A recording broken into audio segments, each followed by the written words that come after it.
En vérité, il n'est que grand temps que nous commencions à agir crânement en conformité avec le destin que nous-mêmes nous voulons. Il n'est juste pas possible de penser, près de 60 ans après notre indépendance, de compter sur la charité, sur le bon vouloir des Européens, des Américains, des Chinois et même aujourd'hui des Indiens pour réaliser son développement. Ce sont des nations qui travaillent. Elles ont leurs problèmes. Et elles ne peuvent pas laisser leurs problèmes pour s'occuper des nôtres. L'aide et l'assistance que nous recevons ne travaillent pas en faveur de ce que nous voulons. L'aide et l'assistance ne participent qu'à créer encore plus de dépendance et nous enchaînent là où nous ne voudrions pas aller. Nous sommes africains et il ne faut pas que nous nous trompions entre nous-mêmes. Les vrais piliers de l'émergence, il y en a deux. C'est l'éducation et la santé pour tous. Si alors nous n'avons pas nous-mêmes, comprenez-moi bien, les solutions d'éducation et de santé nous-mêmes, comment pouvons-nous penser sérieusement que nous allons dans la bonne direction? L'Afrique a besoin de changer plusieurs de ses paradigmes. Et ces paradigmes sont pour l'essentiel éculés, erronés, tout au moins incomplets.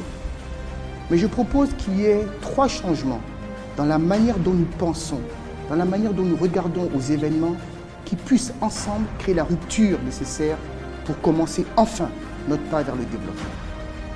Premièrement, la jeunesse n'est pas l'avenir de l'Afrique. Elle en est son présent. C'est pour ça que nous tous adultes, nous devrions travailler consciemment à ce que le focus de toutes nos actions parle en direction de la jeunesse. La deuxième chose, il faudrait que nous commencions à penser par nous-mêmes et pour nous-mêmes, en acceptant de prendre notre part de responsabilité, sans chercher toujours la faute chez les autres, en redonnant la place qu'il faut au travail, à la discipline, à la rigueur, à l'exemplarité, en combattant avec la plus grande énergie tout ce qui est mauvaise gouvernance, injustice sociale et impunité. La troisième condition, le troisième changement, c'est qu'il faudrait que nous retournions à nos valeurs, à plus d'authenticité, à ce qui fait l'identité des fiers Africains dont nos pères et nos mères nous parlaient. Et enfin, tournons tous notre regard consciemment vers Dieu. Lui seul est la source de tout ce qui est bonne inspiration.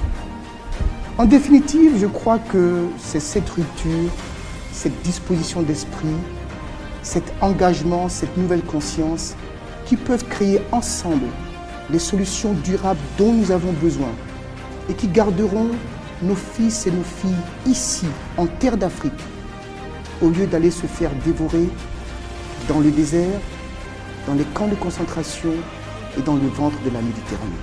Créons ensemble une nouvelle Afrique.